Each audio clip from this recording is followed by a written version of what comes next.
जो भी बच्चे 10th क्लास का प्रिपरेशन कर रहे हैं, आप सभी को पता होगा कि अगर आपको अच्छा नंबर लाना है, यानी कि अच्छा रैंक लाना है, तो इसके लिए आपको मैथ पढ़ना पड़ेगा अच्छा से, क्योंकि मैथ जो है अकेले 100 नंबर का रहता है बोर्ड एग्जाम में। ठीक है, तो आज अपने लोग एक्सरसाइज 1.1 से प्रारंभ करने वाले हैं, और 1.1 में अपने लोग को पढ़ना होता है क्या, रियल नंबर यानी कि वास्तविक संख्या।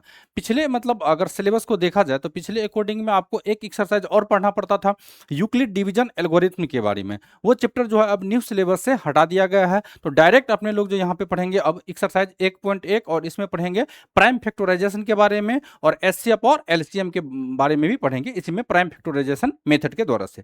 तो आइए इसको अपने लोग स्टार्ट कर लेते हैं, और इसमें सबसे छोटी छोटी बातों को सबसे पहले समझना बहुत जरूरी होगा, इसके बाद अपने लोग इसका चैप्टर में पढ़ना प्रारंभ कर देंगे। तो सबसे पहले आपको देखिए, जब आप एक्सरसाइज 1.1 को उल्टा के देखेंगे तो कुछ इस टाइप का सवाल आपको देखने के लिए मिल जाएगा इस पे। लेकिन इस टाइप के सवाल को करने से पहले आपको कुछ कुछ बेसिक फंडा जो है मैथ का वो पता होना चाहिए। 9th क्लास में अगर आप रियल नंबर अच्छा से पढ़े हैं तो आपको नेचुरल नंबर क्या है, होल नंबर क्या है, इंटीजर नंबर क्या है, ये सारा ही आपको पता होगा। लेकिन फिर भी दो बात अपने लोग एक बार फिर से रिवाइज कर लेते हैं, ताकि इस सवाल को मतलब बताने में और आपको समझने में आसानी होगा। ठीक है जी, तो आइए स्टार्ट कर लेते हैं। तो इसके लिए अपने लोग को जानना पड़ेगा प्राइम नंबर और कंपोजिट नंबर के बारे में, कि प्राइम नंबर और कंपोजिट नंबर क्या है, यानी कि अभाज्य संख्या और भाज्य संख्या क्या होता है, इसके बारे में। तो हम यहाँ पे चार्ट भी बना के लाए हैं, और आपको लिख के भी समझा देते हैं कि ये दोनों क्या होता है। तो सबसे पहले अपने लोग समझ लेते हैं कि प्राइम नंबर के बारे में, कि प्राइम नंबर एक्चुअली क्या कहता था। तो प्राइम नंबर को, प्राइम नंबर्स, इसको हिंदी में कह लेते हैं अभाज्य संख्याएं। अभाज्य संख्याएं। अभी अभाज्य संख्या क्या होगा, अगर पढ़े हैं तो बहुत अच्छा है, नहीं पढ़े हैं तो एक बार ध्यान से जरा सुनेंगे। अभाज्य संख्या उसको बोल लेंगे जिसका केवल और केवल दो ही गुणनखंड हो। केवल और केवल कितना गुणनखंड हो, दो ही गुणनखंड हो, इसको बोल लेंगे अपने लोग अभाज्य संख्या बोल लेंगे। तो अब थोड़ा सा आप एग्जाम्पल की पहले अगर बात किया जाए तो एग्जाम्पल में क्या सब आ सकता है, जैसे कि 2, 3, 5, 7, 11, 13, ये सब अभाज्य संख्या हो गया। क्या हो गया, अभाज्य संख्या। वे संख्याएं, वे संख्याएं जिसका केवल दो गुणनखंड हो, दो गुणनखंड हो, यही चीज आपका क्या कहलाता है, प्राइम नंबर कहलाता है। इसका एग्जाम्पल की बात किया जाए तो एग्जाम्पल हो जाएगा 2, 3, 5, 7, 11, 13, इसी तरह से जो है ये संख्या आपको देखने के लिए मिल जाएगा प्राइम नंबर के बारे में। अब आपको प्राइम नंबर अगर समझ में आ गया तो अब चलते हैं अपने लोग कंपोजिट नंबर के बारे में समझ लेते हैं कि कंपोजिट नंबर क्या है। कंपोजिट नंबर को, कंपोजिट नंबर को हिंदी में कह लेते हैं भाज्य संख्याएं। भाज्य संख्याएं बोल लेते हैं। और भाज्य संख्याएं क्या होता है, तो देखिए भाज्य संख्या उसको बोलेंगे जिसका जो गुणनखंड होगा यानी कि टुकड़ा होगा दो से अधिक होना चाहिए। दो से क्या होना चाहिए, अधिक होना चाहिए। अभी समझे कि प्राइम नंबर का केवल और केवल कितना होना चाहिए, दो ही गुणनखंड होना चाहिए। लेकिन कंपोजिट नंबर यानी कि भाज्य संख्या जो होता है इसका दो से अधिक होना चाहिए, तो ही भाज्य होगा, तो ही क्या कहलाएगा, भाज्य संख्या कहलाएगा। तो इसका डेफिनेशन होगा वे संख्याएं, वे संख्याएं, संख्याएं जिसका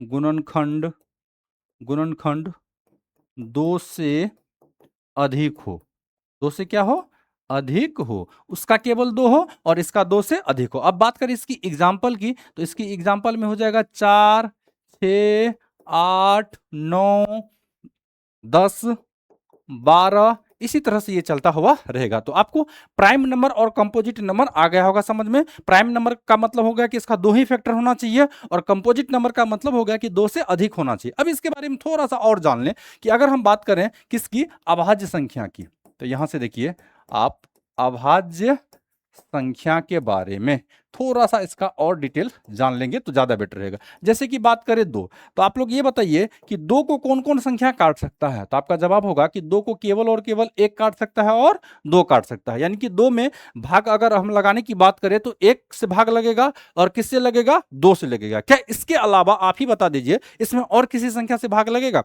नहीं लगेगा। इसके बाद अगर हम बात करें 3 की, तो आप लोग ये बताइए कि 3 में किससे किससे भाग लगेगा, 1 और 3 से, 1 और 3 से। इसी तरह से और भी संख्या अगर हम ले लें, मान लीजिए एक बड़ा सा संख्या ले लेते हैं 19, तो 19 में किससे भाग लगेगा? या तो 1 से ही भाग लग सकता है या तो 19 से ही भाग लग सकता है, इसके अलावा और इसमें किसी भी संख्या से भाग नहीं लगेगा। यानी आप इसका डेफिनेशन ऐसे भी कह सकते हैं कि वे संख्या जिसमें केवल 1 से और स्वयं से भाग लगे वही क्या कहलाता है? अभाज्य संख्या कहलाता है। क्या कहलाता है? अभाज्य संख्या कहला जाता है। तो अभाज्य संख्या के बारे में अपने लोग जान लिए एग्जाम्पल में, और इसका फैक्टर भी करके अपने लोग देख लिए। अब समझते हैं अपने लोग भाज्य संख्या के बारे में। किसके बारे में? भाज्य संख्या के बारे में। तो भाज्य संख्या जो होता है, याद रखिएगा कि जिसका 2 से अधिक टुकड़ा हो। भाज्य संख्या का मतलब होगा कि 2 से अधिक टुकड़ा होना चाहिए। तो 2 से अधिक टुकड़ा कहने का मतलब कहां से स्टार्ट होगा? 4 से।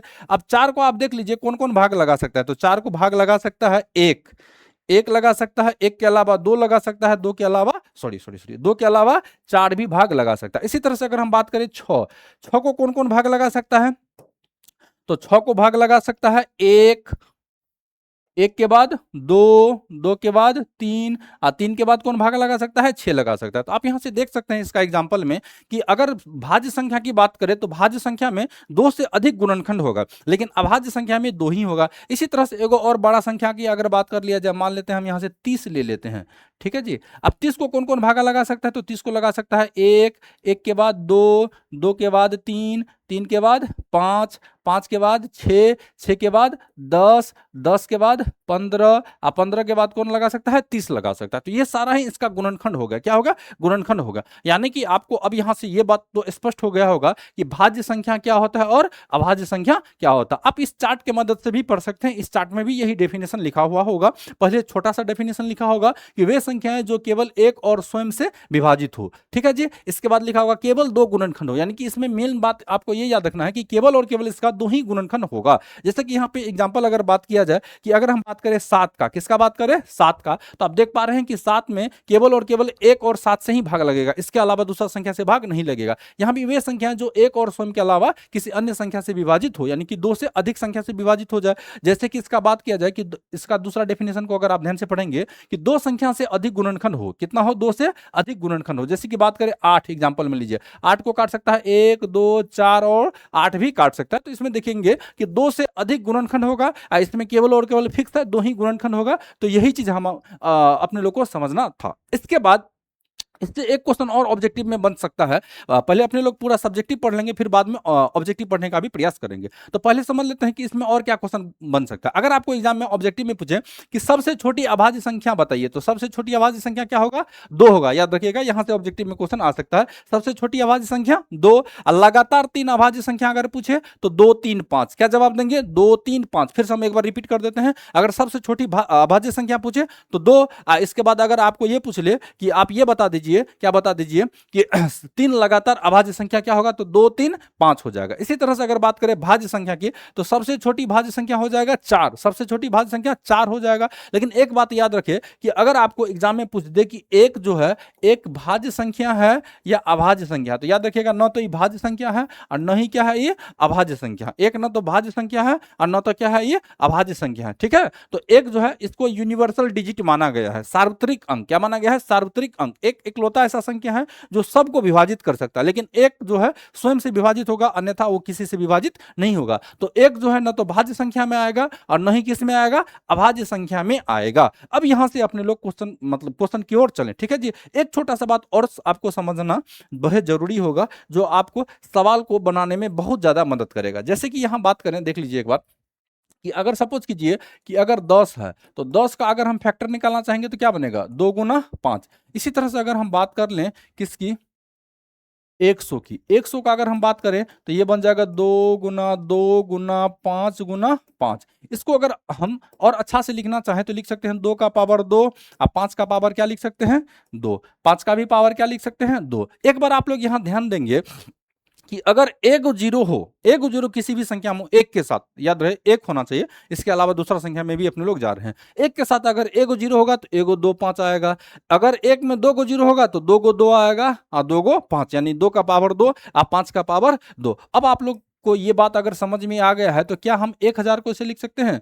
2 का पावर 3 और 5 का पावर 3। ऐसे भी लिखा जा सकता है, बिल्कुल लिखा जा सकता है। लेकिन अगर यहीं पे हम इसके साथ में दूसरा नंबर ले तो क्या होगा, देखिए अगर हम बात कर रहे हैं 40 का, किसका बात कर रहे हैं 40 का, तो आप लोग थोड़ा सा बुद्धि लगाइए कि 40 में कितना जीरो दिख रहा है आपको, एगो जीरो दिख रहा है। तो एगो जीरो हम फैक्टर करके भी दिखाते हैं, टेंशन मत लीजिए, ठीक है। पहले जैसे समझाते अगर समझने का प्रयास कीजिए। एगो जीरो है तो एगो जीरो का मतलब अपने लोग यहाँ पे फंडा समझे कि एगो 2 और एगो 5, फिक्स है जी।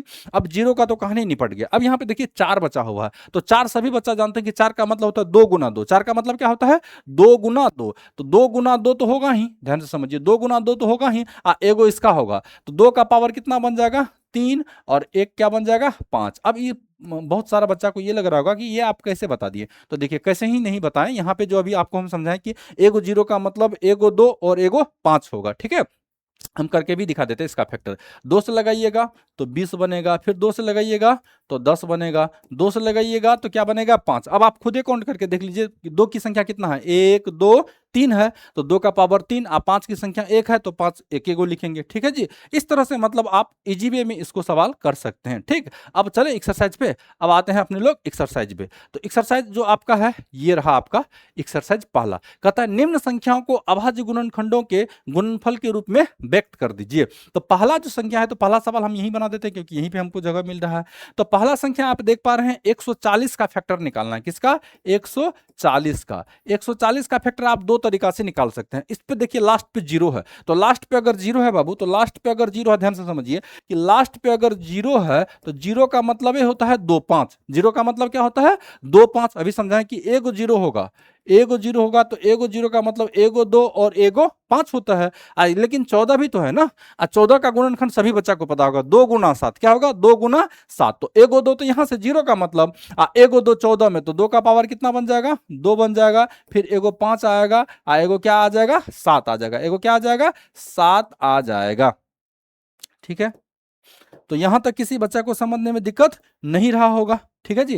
अब आप ध्यान से समझिए, यहां तक अगर आपको चीजें समझ में आ गया तो अब इसको हम फैक्टर भी करके दिखा देते हैं। 2 से लगाइए 2 सते 14, फिर 2 से लगाइए 35 दूना 70, फिर 5 से लगा दीजिए तो 5 सत्ते 35। देखिए इसका फैक्टर क्या सब आ गया बाबू, ध्यान से इसका फैक्टर आ गया है 2, फिर 5 फिर 7। तो देखिए 2 का पावर 2 बन रहा है तो 2 का पावर 2 हम यहां से लिख दिए ऑलरेडी, फिर 5 है तो 5 लिख दिए, फिर 7 है तो 7 लिख दिए। यानी कि अगर जीरो आप देखें तो आप काउंट कीजिए कि जीरो का मतलब ही होता है कि 2 गुना 5। जीरो का मतलब क्या होता है 2 गुना 5। तो इसका आंसर जो है आपका एक नंबर का सवाल यही होगा, 2 का पावर 2 गुना 5 गुना 7। अब दूसरे पेज पे अपने लोग चलते हैं, 156 का बोल रहा है निकालने के लिए। तो आइए देखिए 156 का निकाल करके अपने लोग देख लेते हैं। 156 का, तो 156 है। याद रहे कि आप लोग अगर सम संख्या और विषम संख्या पढ़े, हम सवाल के साथ ही कनेक्ट करके आपको समझाते हुए चलेंगे ताकि आपको अलग से पढ़ना ना पड़े। तो देखिए लास्ट डिजिट इसका देखना है आपको सम संख्या, यानी कि 6 कैसा संख्या है सम संख्या है। और आपको पता होगा कि 6 किससे किससे करता है 2 और 3 से, किससे करता है 2 और 3 दोनों से कट लेता है। तो लेकिन आपको ट्राई करना है जब भी सम संख्या दिखे तो पहले 2 से लगाने का प्रयास कीजिएगा। किससे 2 से लगाने का प्रयास कीजिएगा। फिर हम आपको 3 का भी कहानी समझाते, तो पहले किससे भागा लगाइएगा आप, 6 जब भी दिखे तो 2 से भागा लगाने का प्रयास कीजिए। तो 2 से अगर हम यहां से भागा लगा लेते हैं तो जैसे भागा लगाते हैं एक बार देखिए, 2 से 15 में भागा लगाएंगे तो 2 सते 14, केरी में एक बचा तो एक इसके साथ आ गया, यानी कि बन गया 16। तो 16 में अगर हम 2 से भागा लगाएंगे तो क्या बन जाएगा 8 बन जाएगा। फिर 2 से भागा लगाइए तो 2 तिया 6 और 2 9 में 18, फिर 3 से भागा लगाइए तो 13 तिया 39, ठीक है। अब देखिए बहुत सारा बच्चा को टेबल पता नहीं होगा, ठीक है। अगर टेबल पता नहीं है आपको 2 से लेकर के कम से कम जिसको पहाड़ा बोलते हैं, अगर 20 तक आपको नहीं आ रहा है तो आप समझ लीजिए आपको दिक्कत होगा ये समझने में भी और बनाने में, ठीक है। इसमें टेबल का ही खेला है। तो देखिए आप 156 को आप क्या लिख सकते हो बाबू, 156 को आप लिख सकते हो 2 कई गो दिख रहा है 2, तो 2 का पावर 2, 2 का पावर 2 दिख रहा है, 3 एगो दिख रहा है और 13 भी एगो दिख रहा है, 3 एगो दिख रहा है और 13 भी एगो दिख रहा है। इसका आंसर यही होगा, ठीक है जी। इसका आंसर क्या हो जाएगा यही होगा। अगर तीसरा सवाल की बात करें तो तीसरा सवाल है आपको 3825, क्या है 3825। तीसरा सवाल अगर बात किया जाए, आप लोग बुक उल्टा के भी देख सकते हैं। तीसरा सवाल जो है वो क्या है आपका 3825 सवाल है। अब 3825 में आप देखेंगे तो लास्ट डिजिट यहां पे आपको दिख रहा होगा 5। जब भी 5 एगो सिंगल में दिखे या तो ये एक से भाग लगेगा या तो 5 से ही लगेगा, या तो 1 से ही भागा लगेगा 5 में, या किससे लगेगा 5 से ही लगेगा। तो आपको बेटर रहेगा कि जब भी मतलब कोई भी संख्या दिखे और इसके लास्ट में अगर 5 दिखे तो आप 5 से ही भागा लगाने का इस पे प्रयास करेंगे। तो 5 अगर दिख रहा है तो यहां हम किससे भागा लगाएंगे? 5 से लगाएंगे। तो 5 सते 35, 3 आ गया तो 5 छके 30, इसके बाद 2 तो 5 25, फिर 5 से लगाइए, लास्ट में 5 है तो 5 से अगर आप भागा लगाएंगे तो यहाँ पे क्या बन जाएगा? 5 से लगाइए तो 14 पंचे 70, इसके बाद सॉरी 15 बार में लग जाएगा, 15 पचे 75 हो जाएगा, 15 पचे 75, एक यहाँ पे तो 5 तिया 15, 5 तिया क्या बन जाएगा? 15। फिर आप यहाँ से 3 से लगा सकते हैं, 3 पचे 15, 3 का 3, फिर 3 से लगाइए 17 तिया 51। तो इसका जो आंसर होगा देखिए, इस पे 5 दो गो है, 3 भी दो गो है और 17 एगो है, यानी कि 3825 का 3825 का जो फैक्टर आपको आया है, 3 का पावर पहले छोटा लिखते हैं, 3 का पावर 2, 5 का पावर भी कितना 2, और लास्ट में क्या है आपका बड़ा नंबर 17, यही इसका आंसर हो गया। तो बताइए, इस टाइप के सवाल में किसी भी बच्चा को दिक्कत नहीं हुआ होगा समझने में, आप इस टाइप के सवाल को कर लेंगे। एक और सवाल और हम बता देते हैं आपको 4 नंबर का, बाकी 5 नंबर में 7429 दिख रहा है, तो इस सवाल को आप जो है इसको हम होमवर्क दे रहे हैं, इसको आप लोग करके ठीक है अपने से कर लेंगे। हम एगो बता देते हैं 4 नंबर का, 5005 दिख रहा है, ठीक है जी। 4 नंबर का क्वेश्चन जो है वो आपको दिख रहा होगा 5005, इसका फैक्टर करना है। जब भी इस टाइप का संख्या दिखे, कोई भी संख्या दिखे और लास्ट में 5, वो भी समझें कि 5 से भागा लगाना है, तो पहले 5 से भागा लगा दीजिए, तो 5 का 5, फिर 0, 5 का 5। अब आया यहाँ पे, जब भी अब देखिए, अगर आप बहुत सारा बच्चा चाहे तो इसको याद रख सकते हैं 1001 को, ठीक है जी। बहुत सारा बच्चा चाहे तो इसको याद रख सकते हैं, और नहीं तो जब भी इस टाइप का उटपटांग संख्या दिखे तो आप उटपटांग नंबर से लगाएं। उटपटांग नंबर कहने का मतलब 2, 3, 5, 6 को छोड़ के उटपटांग संख्या 7 हो गया, 11 हो गया और 13 हो गया, ऐसा संख्या से आप प्रयास कीजिए लगाने का। तो देखिए, जब भी इस टाइप का संख्या दिखे तो हम कोशिश कर रहे हैं इस पे 7 से एक बार लगाने के लिए। तो 7 से लगाएंगे तो एक बार में तो 7 का 7 3, 7 चौके 28, 2 और 7 तिया 21। अब आपको कुछ इस तरह का संख्या निकल के आया है, तो 11 से आप इसमें लगा सकते हैं। 11 से कैसे लगा सकते हैं? तो देखिए, जब भी ध्यान से सुनिएगा मेरी बात, जब भी आपको बीच वाला संख्या, जब भी बीच वाला संख्या बाबू, आपको हम क्या बताना चाह रहे हैं आपको यहाँ पे 11 का रूल, जब भी बीच वाला संख्या को आप ध्यान से देखेंगे कि इन दोनों संख्या को जोड़ने से, दोनों बगल वाला संख्या को जोड़ने से, ठीक है, दोनों बगल वाला संख्या को जोड़ने से अगर बीच वाला संख्या अगर प्राप्त हो रहा है तो ध्यान से देखेंगे, 1 और 3 को हम जोड़ रहे हैं तो क्या 4 आ रहा है? आ रहा है। जब भी अगर दोनों बगल वाले संख्या को जोड़ के बीच वाला संख्या अगर प्राप्त हो तो 11 से भागा लगेगा। किससे भागा लगेगा? 11 से। तो 11 से तो भागा लगेगा, तो 11 का तो टेबल सबको पता होगा, 11 का 11 क्या बन रहा है यहाँ पे? 11 का 11। इसके बाद फिर यहां से आ रहा है 3, तो 3 आ रहा है तो 11 तिया 33, 11 तिया 33। तो इसका फैक्टर क्या सब बन गया? क्या है ये? 5005 है। तो 5005 का फैक्टर बन गया। देखिए, सब इसमें अलग अलग संख्या है, 5 गुना 7 गुना 11 गुना 13, यही इसका सही आंसर हो गया, ठीक है जी। तो मतलब ये भी सवाल आपको समझने में किसी भी प्रकार का दिक्कत नहीं हुआ होगा। कोई दिक्कत बच्चा लोग यहां तक समझने में नहीं? आगे बढ़ा जाए, चलते हैं अब अगला सवाल पे, ठीक है जी। अब आइए इसी का दूसरा सवाल अपने लोग लेते हैं, ठीक है। तो ये रहा आपके स्क्रीन में दूसरा सवाल, देखिए क्या कर रहा है। पूर्णांकों के निम्नलिखित युग्मों के एचसीएफ और एलसीएम ज्ञात कीजिए तथा इसकी जांच कीजिए, दो संख्याओं का गुणनफल एचसीएफ गुना एलसीएम होता है कि नहीं, ठीक है। इस सवाल को करने से पहले अपने लोग को इसका कुछ बेसिक बात अपने लोग जान लेंगे। इसका बेसिक बात जब तक आपको नहीं समझ में आएगा तब तक आप इस सवाल को नहीं कर सकते हैं, ठीक है जी। तो सबसे पहले आइए कुछ बेसिक जान लेते हैं एचसीएफ और एलसीएम के बारे में। आप लोग यहाँ पे हेडलाइन लगा लेंगे, एचसीएफ एंड एलसीएम। तो सबसे पहले देखिए, बहुत सारा बच्चा को इसका फुल फॉर्म पता होगा, बहुत सारा बच्चा को फुल फॉर्म इसका पता नहीं होगा। तो एचसीएफ का अगर बात करें तो हम यहाँ पे एक एक का हम जो है फुल फॉर्म लिख देते हैं। सबसे पहले हम यहाँ पे लिख देते हैं एचसीएफ का फुल फॉर्म क्या होता है। अगर बात करें एचसीएफ का, एचसीएफ को शॉर्ट में बोल लेते हैं मौसो। शॉर्ट में क्या बोल लीजिएगा? मौसो बोल लेते हैं। इसका फुल फॉर्म होता है highest common factor, highest common factor होता है। यानी कि आप इसको कह सकते हैं क्या? महत्तम समापवर्तक। क्या कह सकते हैं? महत्तम, इसका पूरा नाम होता है महत्तम, महत्तम समापवर्तक। वर्तक होता है, महत्तम समापवर्तक इसका पूरा नाम होता है। दूसरा क्या है? दूसरा है आपका एलसीएम। एलसीएम इसको शॉर्ट में बोल लेते हैं लॉस, यानी कि लघुत्तम समापवर्तीय। एल का मतलब हो जाएगा इसमें लोएस्ट, लोएस्ट कॉमन, और एम का मतलब होगा मल्टीपल, मल्टीपल। इसको हिंदी में बोल लेते हैं लघुत्तम, लघुत्तम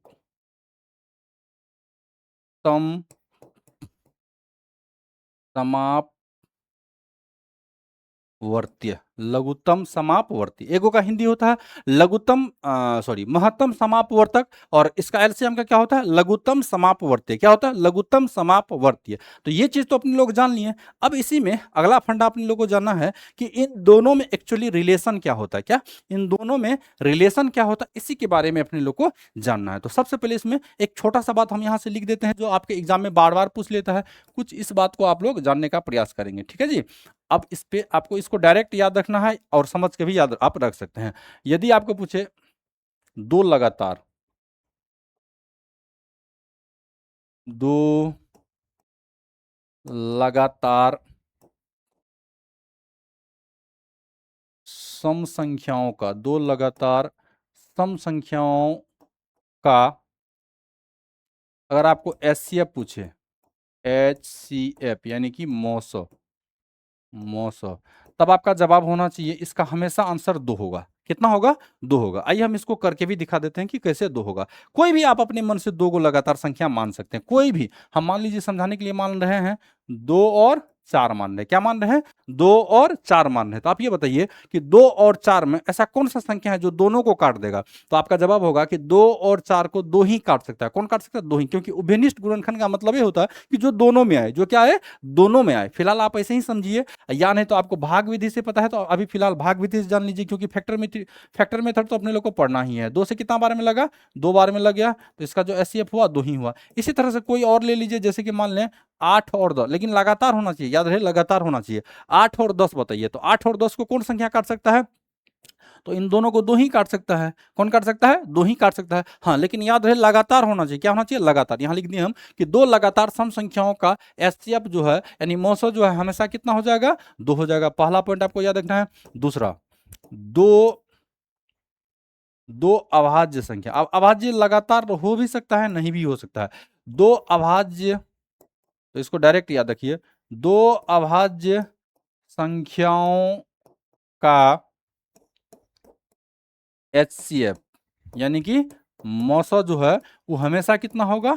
एक होगा। कितना होगा? एक होगा। अब आप ध्यान से समझिए कि एक क्यों होगा, क्योंकि अगर इसका उदाहरण की बात किया जाए, इसका उदाहरण तो आप समझ लिए, इसको तो डिटेल से पढ़ना ही है, बस उदाहरण था हम समझा दिए। अब इसके बारे में आप लोग समझिए, कोई भी ले लीजिए, मान लीजिए हम 3 5 ले लेते हैं, तो 3 5 आप देखिए तो अभाज्य संख्या है। कैसा संख्या है? अभाज्य संख्या। अब आप बताइए कि 3 और 5 को ऐसा कोई दुनिया में संख्या है, ऐसा कोई दुनिया में संख्या है जो दोनों को काट दे? तो आपका जवाब होगा हाँ है, एक है। कौन है? एक है। क्या एक के अलावा आप ही बताइए कि इसको और कोई संख्या काट सकता है? नहीं। तीन को अगर देख रहे हैं तो तीन ही काटता है, पांच को पांच, लेकिन हमको उभयनिष्ठ संख्या चाहिए, यानी कि कॉमन संख्या आना चाहिए, तो एक ही काट पा रहा है, इसके अलावा नहीं काट पा रहा है। तो ये भी बात आपको दो गो पॉइंट याद रखना है। एग्जाम के दृष्टिकोण से आपको डायरेक्ट ऑब्जेक्टिव क्वेश्चन में पूछ लेगा कि दो लगातार सम संख्याओं का एचसीएफ कितना होगा? तो दो, दो अभाज्य संख्याओं का एचसीएफ कितना होगा? तो एक हो जाएगा। ठीक है जी। अब आइए इस पे कंसेप्ट समझ लेते हैं कि एचसीएफ और एलसीएम में क्या कंसेप्ट होगा। ठीक है। अगर मान लें यदि यदि ए एवं बी दो लगातार सॉरी लगातार लिख रहे हैं, यदि ए एवं बी दो धनात्मक पूर्णांक हो, तो धनात्मक पूर्णांक कहने का मतलब हो गया कि अगर थोड़ा सा इंटीजर की बात किया जाए तो इंटीजर कहां से स्टार्ट होगा?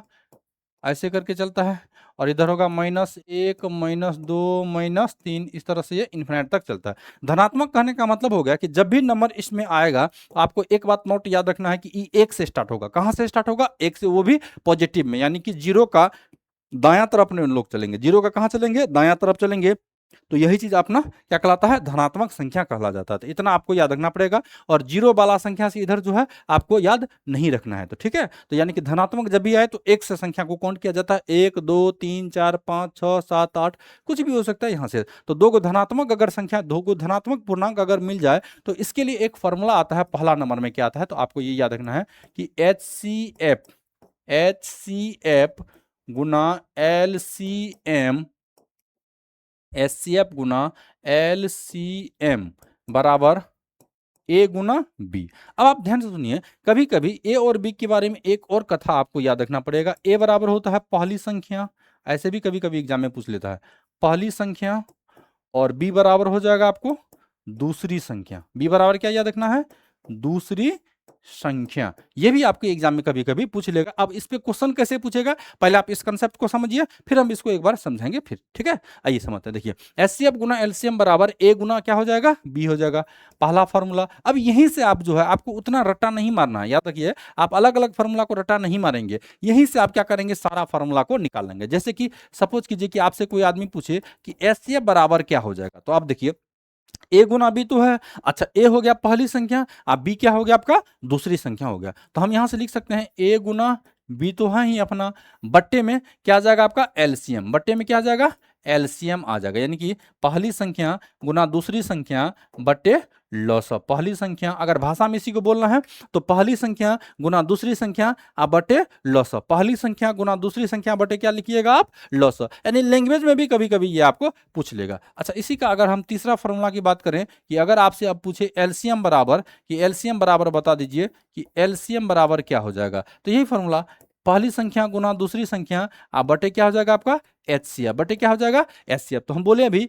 जैसा कि आपको मेन फॉर्मूला यही याद रखना है। ठीक है, एक ही फॉर्मूला से आपका काम बन जाएगा। बस हम आपको ये इसलिए लिखा रहे हैं क्योंकि बोर्ड एग्जाम में कभी कभी आपको इस टाइप का भी ऑब्जेक्टिव क्वेश्चन देखने के लिए मिल जाता है। तो इसको भी मतलब आप एक दो बार प्रैक्टिस करेंगे घर पे लिख के। अच्छा, याद नहीं करना है इसको, हम फिर से बोल रहे हैं, इसको याद कभी भी नहीं करना है, आप एक को ही याद कीजिए, एचसीएफ गुना एलसीएम बराबर ए गुना बी, यानी कि मोसो लैंग्वेज में अगर पूछेगा तो मोसो गुना लॉसअ बराबर पहली संख्या गुना दूसरी संख्या, या ऐसे भी पूछ सकता है मोसो गुना लॉसअ बराबर संख्याओं का गुणनफल, क्या हो सकता है, संख्याओं का गुणनफल हो सकता है, ऐसे भी पूछ सकता है। अब इसी से आप ही लोग बताइए कि अगर ऐसे पूछ दे क्वेश्चन में पहली संख्या, क्या पूछ दे, पहली संख्या बराबर, तो पहली संख्या किसको माने हैं, ए को ना माने हैं, तो पहली संख्या बराबर हो जाएगा एचसीएफ। एचसीएफ आप शॉर्ट में समझ लीजिए, एच का मतलब एचसीएफ, एल का मतलब एलसीएम, एचसीएफ गुना एलसीएम बटे दूसरी संख्या, बटे क्या हो जाएगा, दूसरी संख्या, यानी कि बी। अच्छा, बी का मतलब क्या हो गया, दूसरी संख्या, बी का मतलब क्या हो गया, दूसरी संख्या। यहीं से अगर आपको मान ली पूछ ले कि दूसरी संख्या बराबर क्या होगा, क्या पूछ ले, दूसरी संख्या, यानी बी बराबर हम लिख देते हैं पांचवा नंबर में, दूसरी संख्या, दूसरी संख्या यानी कि बी बराबर, तो फिर से हो जाएगा एचसीएफ गुना एलसीएम बटे पहली संख्या, एचसीएफ गुना एलसीएम बटे क्या हो जाएगा आपका, पहली संख्या, क्या हो जाएगा, पहली संख्या। तो आप इसको लैंग्वेज से भी याद रख सकते हैं और आप इसको डायरेक्ट ऐसे भी याद रख सकते हैं। लेकिन हम फिर से एक बार रिपीट कर देते हैं कि आपके लिए मेन फॉर्मूला यही है, एचसीएफ गुना एलसीएम बराबर ए गुना बी। ठीक है, तो इससे ही आप सारा फॉर्मूला को निकाल सकते हैं। अब इस पे एक फ्रैक्शन वाला भी फॉर्मूला आता है, यानी कि भिन्न वाला भी फॉर्मूला आता है, वो अपने लोग नेक्स्ट क्लास में पढ़ेंगे। ठीक है, दो गो भिन्न वाला भी आएगा, तीन गो भिन्न वाला भी आएगा। ठीक है, हाँ, एक बात और याद रखिएगा, एक बात आपको और नोट करना पड़ेगा यहां से, क्या नोट करना पड़ेगा कि कभी भी याद रखिएगा, ये तो दो संख्या का गुणनफल था, कभी भी जो है एचसीएफ गुना LCM does not equal A गुना बी गुना सी, यानी कि कभी भी तीन गो धनात्मक पूर्णांक का गुणनफल जो है वो एचसीएफ और एलसीएम के बराबर नहीं हो सकता। ये भी आपके एग्जाम में आ सकता है, याद रखिएगा, कभी भी तीन गो संख्याओं का गुणनफल जो है वो एचसीएफ और एलसीएम के गुणनफल के बराबर नहीं हो सकता, इसको भी आप याद रख लेंगे। ठीक है जी, अब यहां तक किसी भी बच्चा को समझने में दिक्कत नहीं हुआ होगा। चलिए अब सवाल पे आइए, सवाल पे चलते हैं।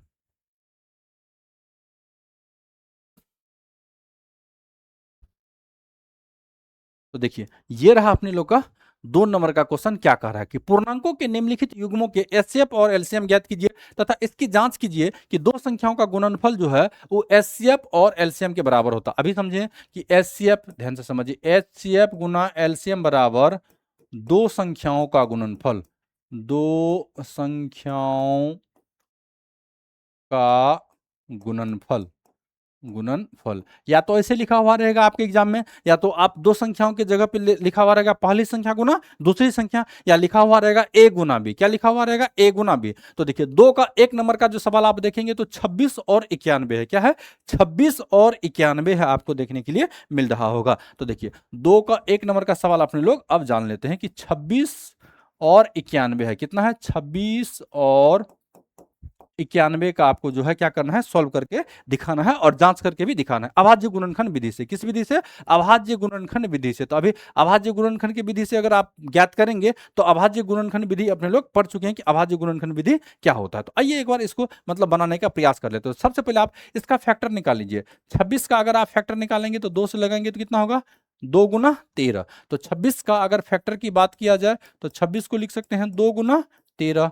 क्या लिख सकते हैं? 2 गुना 13। इसी तरह से अगर आप 91 का निकालेंगे तो सभी बच्चा को पता होगा कि 13 सत्ते 91। टेबल याद रखना पड़ेगा। अच्छा, इससे ज्यादा इसको और नहीं तोड़ सकते। अभाज्य गुणनखंड का मतलब जो होता है, बहुत बच्चा को समझ में नहीं आता है कि अभाज्य गुणनखंड होता क्या है। अभाज्य गुणनखंड कहने का मतलब हो गया कि किसी भी संख्या को आप इतना तोड़ दीजिए, इतना तोड़ दीजिए कि इसके अलावा और उसको नहीं तोड़ सकता। आप ये बताइए क्या 13 के बाद इसको और तोड़ा जा सकता है? नहीं तोड़ा जा सकता कि 13 के अलावा इसमें और कोई संख्या नहीं आएगा। ठीक है जी। तो अब आप यहां से समझिए कि अगर हम इसमें बात करें कि इसका एचसीएफ क्या होगा, तो एचसीएफ का मतलब होगा, ध्यान से समझिएगा, एचसीएफ का मतलब होगा कि जो संख्या दोनों में दिख रहा है। तो देखिए यहाँ पे एगो 13 इस पे दिख रहा है और एगो 13 इस पे दिख रहा है, तो इसका एचसीएफ जो है वो 13 हो गया। ठीक है, यहीं पे हम कोमा लिख के लिख देते हैं एलसीएम बराबर। अब अगर आपको एलसीएम पूछ ले तो एलसीएम बराबर जो है वो क्या हो जाएगा? तो ध्यान से समझिएगा कि जो संख्या यहाँ पे कॉमन दिख रहा है इसको तो आप लिखेंगे ही। तो कॉमन क्या सब दिख रहा है? 13 दिख रहा है। क्या दिख रहा है? 13 दिख रहा है। लेकिन इसके अलावा इसमें 2 और 7 भी है। इसके अलावा इसमें क्या है? 2 और 7 भी है। तो देखिए एलसीएम जब भी बोले निकालने के लिए तो जो कॉमन मिल रहा है पहले उसको लिखिए, और जो नहीं मिला उसको भी पकड़ के यहाँ पे गुना कर दीजिए। तो 2 और 7 नहीं मिल रहा था तो इसको भी गुना कर देते हैं। 7 दूना 14, 14 को जब 13 से गुना कीजिएगा तो कितना हो जाएगा? 182 हो जाएगा। कितना हो जाएगा? 182। एक बार हम गुना भी करके बता देते हैं। 7 दूनी 14, 14 तिया 42 का 2 केरी में 4, 14 4 18, तो 182 होता है। ठीक है। हाँ, लेकिन एक बात रहे कि 10th क्लास का बच्चा बहुत गलती करता है, या जो भी मतलब लड़की हो या लड़का हो, मोबाइल लेकर के गुना करेगा। तो आप अगर मोबाइल से गुना करते हैं तो हम गारंटी लेते हैं आपका मार्क्स जो है 50% से ज़्यादा ग्रो नहीं कर पाएगा। क्यों नहीं कर पाएगा? वो भी ज़्यादा हम बोल दिए, उससे कम ही होगा। क्योंकि जब आपके माइंड में ये सेट हो जाएगा कि गुना हमको करना है मोबाइल से, गुना किससे करना है?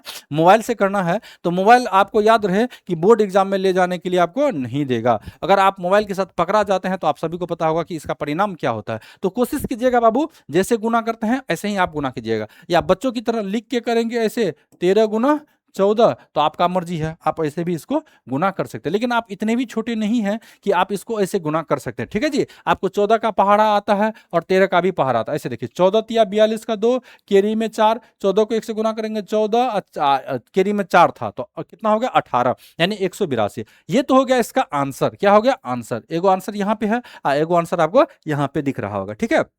लेकिन इसमें कहता है जांचों करने के लिए। क्या करने के लिए? जांच भी करने के लिए। तो जांच करने के लिए अगर कह रहा है तो हम यहां से एक बार लिख लेते हैं एचसीएफ गुना एलसीएम, पूरा लिख देते हैं एचसीएफ गुना एलसीएम बराबर क्या होना चाहिए? देखिए तो एचसीएफ का मान कितना दिख रहा होगा आपको? 13, और एलसीएम का मान कितना दिख रहा होगा? 182। तो देखिए 13 गुना 182, तो 13 गुना 182 इसको गुना कीजिए। 13 दुना 26, केरी में 2, 13 अठे 104, 104 में जब आप 2 जोड़ेंगे तो 106 होगा, तो 6 यहां से लिख दें। केरी में कितना बच गया? 10। 13 और 10 को, 13 और 10 को जब आप जोड़ेंगे तो कितना बनेगा?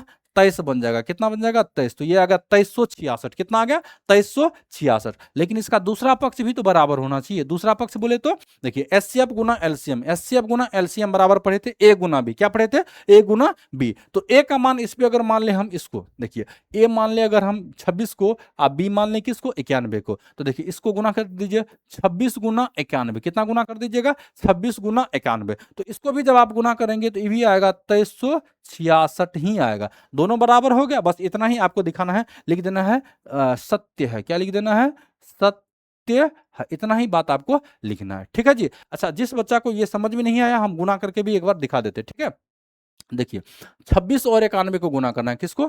26 और 91 को गुना करना है। तो इसका भी लॉजिक हम आपको बता देते हैं कि 26 और 91 को आप गुना कैसे करेंगे। या तो बच्चों की तरह गुना कर लीजिए या जैसे सिखाते हैं आप ऐसे गुना कर लीजिए। तो देखिए समझ कीजिए कि किसके नजदीक है 91, 90 के नजदीक है। 90 का मतलब आप 0 को हटा दीजिए, आप 9 मानिए, तो 9 से इसको गुना कीजिए 6 को, तो 9 छा के 54, केरी में कितना 5, 9 दूना 18, 18 5 कितना होता है 23 होता है। अच्छा 90 ना माने थे तो एगो 0 भी चिपकाएंगे। अब इसके बाद देखिए एक भी को तो छोड़े थे, तो 1 से 26 को गुना कीजिए तो ये 26 ही बनेगा। तो कितना बन गया 6 6 3 2। तो आप देख लीजिए आपके सामने ये यहाँ पे आंसर है। क्या इक्वल हो गया? तो आपका जवाब होगा हाँ इक्वल हो गया। ठीक है जी। अब 2 का 1 नंबर समझ लिए। अब 2 का दूसरा सवाल समझते हैं। 2 का दूसरा सवाल देखिए 510 और 92 है। कितना है? 510 और 92। इस पे ये वाला सवाल हम बना देते हैं। इस सवाल को आप घर से कर लेंगे क्योंकि आपके लिए भी तो कुछ ना कुछ रहना चाहिए ना। तो दूसरा सवाल हम कर देते हैं इसमें। दूसरा सवाल देखिए कितना है 510 और 92। तो दूसरा सवाल है 510 और 92। 510 और 92 है। ठीक है। अभी अभी समझे थे अपने लोग, ध्यान से समझिए। अब आपको फैक्टर इसका निकालना बहुत आसान हो जाएगा। कैसे? जब भी जीरो देखे तो आप समझ लीजिए इसका गुणनखंड आसान होगा। जीरो का मतलब ही होता है एगो 2 और एगो 5, एगो 2 और एगो 5, शुरू से समझे। अच्छा 51 का मतलब होगा, पहले तो 2 लिख लीजिए, 2 गुना, और 51 का मतलब होगा कि 17 तिया 51, 17 तिया 51, तो 17 तिया मतलब 3 भी आ रहा है, अब 5 तो ऑलरेडी आएगा ही और 17 भी आएगा। जिस बच्चा को नहीं समझ में आया उसके लिए हम यहाँ पे गुना करके एक बार फैक्टर करके दिखा देते हैं। तो 2 से लगा दीजिए तो ये हो जाएगा 25 दूना 50, और यहाँ पे हो जाएगा फिर 5 दूनी 10। फिर आप 5 से लगाइए तो 5 25, 5 का 5। 3 से लगा दीजिए तो 17 तिया 51। तो देखिए 2 गुना 3 गुना 5 गुना 17 आ गया है। अच्छा 92 का देखिए, 92 का फैक्टर अगर आप चाहें तो निकाल लीजिए। अगर नहीं निकालने आता, सॉरी, अगर नहीं आपको डायरेक्ट निकालने के लिए आता है तो आप क्या कर सकते हैं, इसका फैक्टर निकाल सकते हैं। तो डायरेक्ट कैसे निकलेगा? तो 23 चौके 92 होता है। 23 चौके 92 का मतलब हो गया कि 2 गुना 23 हो जाएगा। आइए एक बार हम करके दिखा देते हैं। लास्ट में 2 रहे सम संख्या, तो 2 से भागा लगाइएगा, 2 चौके 8, 2 छाके 12, फिर 2 से लगाइए, 23 दूना 46। क्या इससे अलावा, इसके अलावा इसमें और किसी संख्या से भाग लग सकता है? तो आपका जवाब होगा नहीं लग सकता है इसके अलावा, क्योंकि लास्ट प्राइम नंबर जो है 23 ही है, इस संख्या की बात कर रहे हैं। इसके अलावा इसमें और कोई प्राइम नंबर नहीं आएगा। तो अब आप देखिए कि अब इसका हम क्या करने के लिए बताएं। अगर इस पे बात किया जाए कि अब इसका जो है एचसीएफ निकालिए, क्या निकालिए? एचसीएफ निकालिए। रुकिए दूसरा कलर हम ले लेते हैं। इसमें अगर हम बात कर लें एचसीएफ की, अगर हम यहां से इसका बात कर ले एचसीएफ की, तो एचसीएफ कैसे निकलेगा? तो एचसीएफ अभी अभी समझे थे कि जो चीज आपको सेम दिख रहा होगा पहले उसको लिखने का काम कीजिए। तो यहाँ पे देखिए 2 दिख रहा है, यहाँ पर भी 2 दिख रहा है, तो 2 मिल गया। क्या इसके अलावा इसमें और कोई संख्या मिल रहा है? नहीं मिल रहा है। तो अब चलते हैं एलसीएम में। किस में चलते हैं? एलसीएम में। तो एलसीएम में पहले जो संख्या मिला उसको लिखिए, तो 2 मिल गया, तो 2 मिल गया। ठीक है जी। अब इसको हम मिटा देते हैं क्योंकि आप देख ही चुके होंगे। अब देखिए 2 के अलावा अगर बात किया जाए, 2 के अलावा अगर बात किया जाए, अब इसमें कोई भी संख्या नहीं मिल रहा है, तो कोई भी संख्या नहीं मिला तो उसको भी पकड़ के गुना करना पड़ेगा। तो यहाँ देखिए, यहाँ एगो 2 और बचा है, पहले 2 को ही लिख लेते हैं। फिर इसके बाद यहाँ पे 3 बचा हुआ है तो 3 को लिख लीजिए। फिर यहाँ 5 दिख रहा है तो 5 को लिख लीजिए। फिर यहाँ 17 दिख रहा है तो 17 को लिख लीजिए। फिर यहाँ से 23 को लिख लीजिए। ठीक है, 23 को लिख लीजिए। अब आप इसको गुना कैसे करेंगे? तो गुना करना बहुत ही आसान है। पहले गुना कीजिए। देखिए अगर हम यहाँ से 17 और 23 को गुना करते हैं तो आप सभी को पता होगा 17 या 51, केरी में 5, 17 दूना 34, 34 और 5 कितना होता है? 39। फिर से समझिए 17 या 51 का 1, केरी में 5, 17 दूना 34 और 34 और 5 कितना होता है? 39, यानी कि ये 391 बन गया 17 को और 23 को गुना करने से। ठीक है। अच्छा दो 5 को आसान होता है गुना करने के, तो 2 5 को बाद में गुना करेंगे। 3 को जब हम 2 से गुना करते हैं तो 3 दूनी कितना होता है? 6, और 6 से जब आप इसको गुना कीजिएगा तो 6 का 6, 6 9 54, केरी में 5, छत्री 18, 18 5 कितना होता है? 23। कितना होता है? 23। अब आप ये बताइए कि अब 2 5 यहाँ पे बच गया है, तो 2 और 5 से अगर हम इसको गुना करें तो 2 पंचे 10, तो एगो 0 चिपका देंगे। 10 से गुना करने का मतलब कितना होता है? एगो 0 चिपका देंगे, या आप लोग चेक कर लेंगे इसको गुना करके कितना होता है। तो गुना करने पे फाइनली जो इसका आंसर आया है वो आया है 23,460। तो ये तो था इसका आंसर। एचसीएफ और एलसीएम आपको समझ में आ गया होगा। अब इसका लेकिन कहता है जांच करने के लिए, तो जांच का फॉर्मूला वही होता है एचसीएफ गुना एलसीएम। तो एचसीएफ का मान कितना आया है? 2, और एलसीएम का मान कितना आया है? 23,460। जब आप इसको गुना करेंगे तो 2 से अगर इसको गुना करेंगे तो 2 और 2 छाके 12, 2 चौके 8 एक 9, 2 तिया 6 और 2 दूनी 4, तो 46,920 आ गया। कितना आ गया? 46,920 आ गया। ठीक है, लेकिन अब इसका जांच आपको a गुना b भी तो करके दिखाना पड़ेगा। तो a गुना अगर हम b करेंगे तो a गुना b का मान देखिए कितना है, 510 गुना 92। इसको भी जब आप गुना करेंगे तो इतना ही आएगा। ठीक है, 46,920 ही आएगा। क्या आएगा? 46,920 ही आएगा। अगर आप यहाँ पे इसको गुना करना चाहते हैं तो एक बार देख लीजिए कि अगर हम 510, यहाँ देखिए 510 को अगर हम 500 माने, 500 से इसको गुना करना आसान होगा। 500 का मतलब 2 को 0 तो पहले बढ़ जाएगा, फिर 5 से गुना कीजिएगा तो 5 दूनी 10, केरी में 1, 5 9 45, 1 46, तो 500 से तो गुना करने पे इतना आ जाएगा। लेकिन यहाँ 10 भी तो है ना, 10 से गुना कीजिएगा तो ये बन जाएगा 920 बन जाएगा। कितना बन जाएगा? 920 बन जाएगा। आप इसको जोड़ लीजिए, 2 0 9 6 और 4। आप इसको आसानी से गुना करके यहाँ पे लिख सकते हैं। तो दोनों बराबर है तो आप यहाँ से लिख दीजिए सत्य है। क्या है? सत्य है। तो आपको ये सवाल भी समझ में आ गया होगा। ठीक है जी, कोई दिक्कत नहीं हुआ होगा समझने में। अब एगो सवाल हम आपके लिए छोड़ रहे हैं, आपको एगो सवाल खुद करना पड़ेगा बाबू, ये 3 नंबर का। ठीक है, इसको आप खुद करेंगे क्योंकि आपके भी बनाने के लिए कुछ न कुछ सवाल होना चाहिए। अब आगे बढ़ लेते हैं। अब तीसरा सवाल हमें ये देखिए, तीसरा सवाल क्या कर रहा है कि अभाज्य गुणनखंड विधि द्वारा निम्नलिखित पूर्णांकों की एचसीएफ और एलसीएम ज्ञात कीजिए। इसमें कहता है केवल और केवल एचसीएफ और एलसीएम निकालने के लिए, बाकी आपको इसमें कुछ नहीं करने के लिए बोल रहा है। तो देखिए 12 है, 15 है और 21 है। 12 15 21 3 नंबर में, 3 नंबर का जो पहला सवाल है वह 12 है, 15 है और 21 है। 12 15 और 21 है। तो 12 का गुणनखंड बहुत आसान होता है।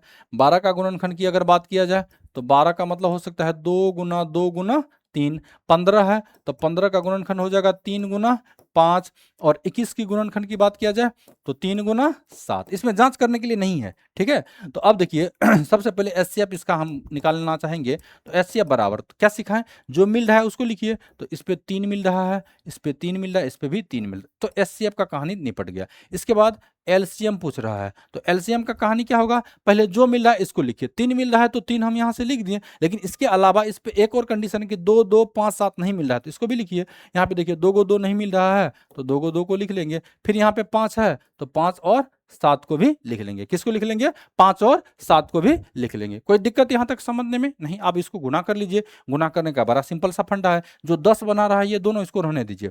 7 दूनी 14, 14 तिया 42 और 42 में एगो 0 लगा दीजिए। फिर से गुना कर लीजिए, 7 दूनी 14, 14 तिया 42 और 42 में एगो 0 चिपका दीजिए। तो इसका कहानी सेट है। ठीक है जी, तो ये था एचसीएफ और ये था क्या? एलसीएम। इसके अलावा इस पे तो कुछ नहीं कर रहा है निकालने के लिए, केवल एचसीएफ और एलसीएम कर रहा है। ठीक है, अब आप ऐसे ही निकाल लेंगे। इसका अगर एचसीएफ निकालना चाहेंगे हम यहीं से लिख देते हैं कि इसका अगर एचसीएफ आप निकालेंगे, इसका अगर आप एचसीएफ निकालेंगे तो 1 आएगा। एलसीएम में लेकिन इसको सबको गुना करना पड़ेगा। एलसीएम में क्या करना पड़ेगा? सबको गुना करना पड़ेगा, क्योंकि इस पे कोई भी कॉमन नहीं आ रहा है। 17 23 और 29, 17 23 और 29 में कोई भी चीज कॉमन नहीं आ रहा है। तो एचसीएफ 1 होगा। ठीक है, और एलसीएम में सारा को गुना करना पड़ेगा। आप इसको गुना करके निकाल सकते हैं। अगला है 8 9 और 25, इसका भी एचसीएफ 1 होगा। और एलसीएम की बात किया जाए तो इसमें भी सारा को गुना करना ही पड़ जाएगा। ठीक है जी, तो आप इस सवाल को कर सकते हैं। ठीक, अगर आप चाहें तो हम अगर आपको नहीं बनेगा तो आप कमेंट कीजिएगा, हम इस सवाल को बना देंगे। ठीक है, आइए आगे बढ़ लेते हैं। अगला सवाल बहुत ही आसान है और ये फार्मूला पे है। चौथा नंबर में देखिए, कहता है एचसीएफ ऑफ 306 657 बराबर न दिया है तो एलसीएम इसका पूछ रहा है। 306 और 657। चौथा नंबर का सवाल की बात किया जाए तो चौथा नंबर की अगर सवाल की बात किया जाए तो अभी समझे थे एलसीएम पूछ रहा है निकालने के लिए। क्या पूछ रहा है? एलसीएम किसका किसका? 306 का और 657 का। तो एलसीएम बराबर फॉर्मूला पढ़े थे अपने लोग, पहली संख्या गुना दूसरी संख्या बटे क्या पढ़े थे? एचसीएफ, यही पढ़े थे जी। बहुत बढ़िया। अच्छा देखिए, पहली संख्या पे अगर हम ए मान लेते हैं 306 और बी मान लेते हैं 657, तो ए का जगह पे हम लिख दें यहाँ पे 306 और बी के जगह पे कितना लिख दे? 657 लिख दे। कोई दिक्कत नहीं। लेकिन एचसीएफ आपको 9 दिया है। एचसीएफ कितना दिया हुआ है? 9 दिया है। तो एचसीएफ के जगह पे कितना लगा दें? 9 लगा दें। अब आप इसको उड़ा सकते हैं आराम से। देखिए 9 से अगर किया जाए तो देखिए 6 3 9। हाँ, हम एक बात शुरू में बतल थे कि 3 का रूल अपने लोग समझेंगे। 3 और 9 का रूल सेम होता है। 3 और 9 का रूल क्या होता है? सेम। 9 से अगर किसी भी संख्या को काटना है तो याद रखिएगा कि जोड़ के अगर संख्या 9 पुर जाए तो 9 से कटेगा। देखिए 6 3 9 पुर रहा है, ये कटेगा। इसको जोड़ के एक बार देख लेते हैं। 7 5 12 12 6 18, मतलब ये भी 9 से कट रहा है। आप किसी को भी काट लेते हो, हम इसी को काट लेते हैं। 9 का 9 9 सते 63, बच गया 2, तो 9 तिया 27, यानी कि 73 बन गया। कितना बन गया? 73 बन गया। अब अगर आप 73 को गुना करना है किससे? 306 को। यहां से एक बार समझ लीजिए हम गुना कैसे करते हैं। 306 को गुना करना है किससे? 73 से। तो आप यहाँ पे 6 को इग्नोर कीजिए, फिलहाल 6 को क्या कर दीजिए? इग्नोर कर दीजिए। मान लीजिए ये 300 है, 300 का पहले 2 को जीरो बैठा दीजिए। 3 से गुना कीजिए, 3 तिहाई 9, फिर 3 सते 21, तो ये इतना बन गया। अब 6 से भी तो गुना करना पड़ेगा ना, क्योंकि 6 को इग्नोर किए थे। 36 18, फिर 1, 6 सते 42, 1 43, तो ये कितना बन गया? 8 3 9 4 13 1 1 2, 22,338। कितना आ गया? 22,338, यही इसका आंसर हो गया। ठीक है जी। तो एलसीएम बराबर इतना होगा। देखिए एचसीएफ इसका ऑलरेडी दिया हुआ है। जो बच्चा ढूंढ रहे होंगे कि एचसीएफ आप कहां से लाए हैं, आपके एग्जाम में सॉरी क्वेश्चन में ऑलरेडी यहाँ पे एचसीएफ बराबर 9 दिया हुआ है। तो कोई दिक्कत यहाँ तक किसी भी बच्चा को समझने में नहीं हुआ होगा। समझने में आगे चले, आज इस चैप्टर को कंप्लीटली हम खत्म कर देते हैं। तो अगला समझते हैं 5वां नंबर का क्वेश्चन। 5वां नंबर का क्वेश्चन समझने से पहले आपको कुछ छोटा सा बात समझना पड़ेगा। जैसे कि हम यहाँ से लिख रहे हैं 10, 10 का मतलब क्या होगा? 2 गुना 5। अगर हम यहाँ लिख रहे हैं 20, तो 20 का मतलब होगा 4 गुना 5। क्या होगा? 4 गुना 2 का पावर 2 मतलब 4 ही। इसी तरह से 30 लिख दें तो 2 गुना 3 गुना 5 लिख रहे हैं। लेकिन अगर हम यहाँ पे 35 लिख दें तो 35 का मतलब क्या होगा? 5 गुना 7। अब ध्यान से समझिए, एक और उदाहरण ले लेते हैं। जैसे कि अगर हम सपोज कीजिए यहाँ पे 42 ले लेते हैं, तो 42 का मतलब हो जाएगा 2 गुना 3 गुना 7। क्या हो जाएगा? 2 गुना 3 गुना 7। आप ध्यान से समझिए कि जिस नंबर पे हम यहाँ पे घेर देते हैं इस नंबर को, ठीक है, इस नंबर को आप एक बार नोटिस कीजिए। इसके लास्ट में देखिए जीरो है। लास्ट में क्या है? जीरो है। जीरो कहने का मतलब 2 और 5 आएगा। कोई संख्या इससे हमको मतलब नहीं, लेकिन 2 5 फिक्स है। देखिए 10 है तो 2 5 आया हुआ है, 20 है तो 2 5 आया, अच्छा 30 है, 2 यहाँ देखिए 5 यहाँ है। बाकी अदर संख्या से हमको मतलब नहीं है। 2 5 जिस संख्या में आएगा उसके लास्ट में जीरो आना तय है, यानी कि फिक्स है। लेकिन आप अब इन दोनों संख्या को देखिए ध्यान से। एक बार इन दोनों संख्या को भी आप लोग एक बार ध्यान से देखेंगे। ठीक है जी। इन दोनों संख्या को भी आप एक बार ध्यान से देखेंगे। इस संख्या को अगर आप नोटिस करेंगे 35 में, तो केवल 5 दिख रहा होगा। केवल क्या दिख रहा होगा? 5 दिख रहा होगा। लेकिन 42 को देखेंगे तो इसमें केवल क्या दिख रहा होगा? 2 दिख रहा होगा। क्या दिख रहा होगा? 2। इसका रीजन ये है कि इस पे जीरो नहीं है। क्या नहीं है? जीरो नहीं है। अगर जीरो होता तो दोनों अवेलेबल होता एक में। क्या होता? दोनों अवेलेबल होता एक में। यानी कि अगर इस पे जीरो अगर हम यहाँ डाल दे अभी, तो इसका मतलब यहाँ पे एगो 5 आएगा। यहाँ भी अगर हम एगो जीरो डाल दे तो इस पे एगो 2 आएगा। यानी कि 2 5 जब रहेगा संख्या में तो लास्ट अंक जो है इसका जीरो होगा। अगर 2 5 नहीं होगा तो लास्ट में जीरो नहीं होगा। यही समझाना हम चाह रहे थे। अब आते हैं अपने लोग सवाल पे। तो 5वां सवाल इसी पे आधारित है। ये रहा आपका 5वां सवाल। देखिए क्या कहता है, जांच कीजिए कि क्या किसी प्राकृतिक संख्या n के लिए संख्या 6n अंक जीरो पर समाप्त हो सकता है कि नहीं। जीरो पर समाप्त हो सकता है कि नहीं। तो 5वां क्वेश्चन बनाने से पहले अपने लोग जो प्रॉपर्टी अभी थोड़ा सा डिस्कस किए हैं, इसी पे ये सवाल आधारित है। तो देखिए हम यहां से लिखेंगे सॉल्यूशन। ठीक है जी। और सवाल क्या था? तो हम यहां से लिखेंगे 6n, और 6n को आप ऐसे लिख सकते हो, 6 को क्या लिख सकते हो? 2 गुना 3, होल पावर क्या लगा हुआ? n, तो n लगा देंगे। अब ये पावर को आप अलग अलग कर सकते हैं। 2 का पावर n हो गया और 3 का भी पावर क्या हो गया? n हो गया। अब हम इसको इक्वेशन क्या मान लें? 1। अभी समझिए कि ध्यान से समझिए कि अगर इसके जगह पे 60 रहता, क्या रहता? 60, या 60 ना समझिए आप, ऐसे रहता 2 का पावर 2 रहता, 5 का पावर क्या रहता? 2 रहता। तो आप इसको ऐसे समझिए कि इसको ऐसे लिख सकते हैं 2 गुना 5, इसका होल पावर क्या कर सकते हैं? 2, 2 पंचे 10, 10 का पावर 2, 10 का पावर 2 का मतलब 100। तो आप देखिए इसका लास्ट में जीरो आ गया। मतलब ये हुआ कि अगर 2 है तो 2 के साथ 5 को आना पड़ेगा जीरो के लिए। अगर 5 है तो 5 के लिए 2 को आना पड़ेगा, तभी क्या हो सकता है? जीरो बन सकता है।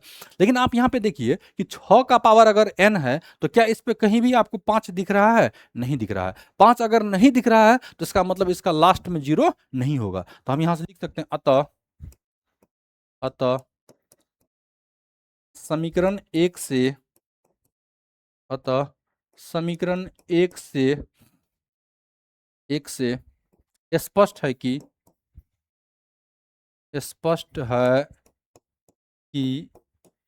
6n के गुणनखंड में 6n के गुणनखंड में 5 उपस्थित नहीं है। नहीं है। अतः या अतएव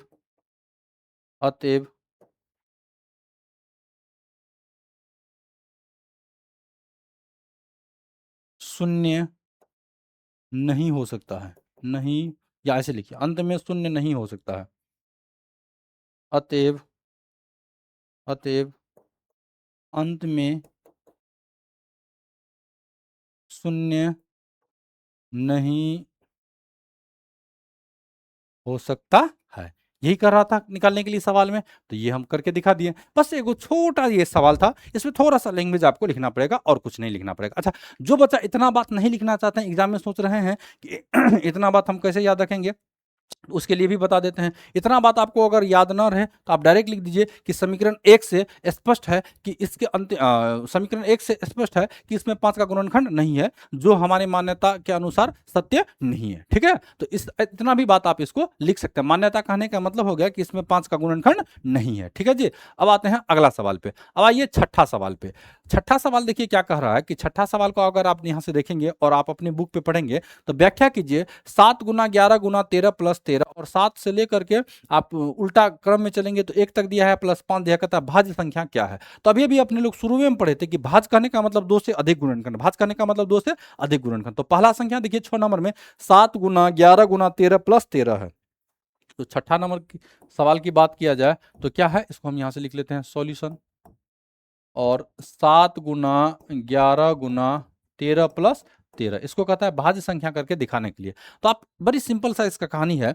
इस टाइप का सवाल जब भी दिखे तो सबसे पहले प्लस या माइनस दिखे तो इन दोनों में देखिए कॉमन कहाँ दिख रहा है, यहाँ पे 13 दिख रहा है, यहाँ पे 13 दिख रहा है, तो इन दोनों में कॉमन हम क्या ले ले, 13 ले ले। क्या ले ले, 13 ले ले। यही नंबर था 7 गुना 11 गुना 13 प्लस 13, तो यहाँ से हम 13 कॉमन ले लें। तो 13 जब भी कॉमन लेंगे तो यहाँ पे क्या बच जाएगा, नोटिस कीजिएगा 7, यहाँ पे क्या बचेगा 11, लेकिन यहाँ पे क्या बचेगा 13 का कॉमन ले लिया तो 1, यहाँ पर भी क्या बन जाएगा 1। अब आप यहाँ से नोटिस कीजिए कि क्या बन रहा है, ब्रैकेट के बाहर तो 13 है ही, ब्रैकेट के अंदर देखिए 7 से अगर हम 11 को गुना किए तो 77, और 77 में जब हम 1 जोड़ देंगे तो कितना बनेगा 78, कितना बन जाएगा 78। फिर से एक बार समझ लीजिए कि अगर हम 7 को 11 से गुना किए तो 77, आप प्लस 1 कर दिए तो क्या बन जाएगा 78। अच्छा, 78 का अगर हम फैक्टर निकालना चाहेंगे तो आप सभी बच्चा को पता होगा 13 छके कितना बनता है 78, तो 13 छके 78 बनता है, तो इसको क्या सब लिख सकते हैं 2 गुना 6 को लिख सकते हैं 2 गुना 3, इसके जगह क्या आ जाएगा 13 आ जाएगा। अब आप ये बताइए क्या ये 2 से अधिक गुणनखंड है कि नहीं, इसमें 2 से अधिक गुणनखंड है तो हम यहाँ पे लिख देंगे चूंकि 2 से अधिक गुणनखंड है,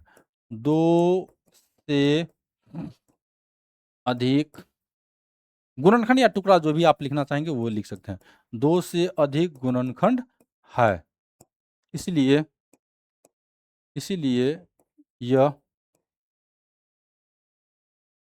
भाज्य संख्या है, इसीलिए क्या है भाज्य संख्या है। अच्छा, पहला तो देख लिए अपने लोग, अब इसका दूसरा देखते हैं। दूसरा 7 से लेकर के और एक उल्टा क्रम में चल रहा है, तो 7 गुना 6 गुना 5 गुना 4 गुना 3 गुना 2 गुना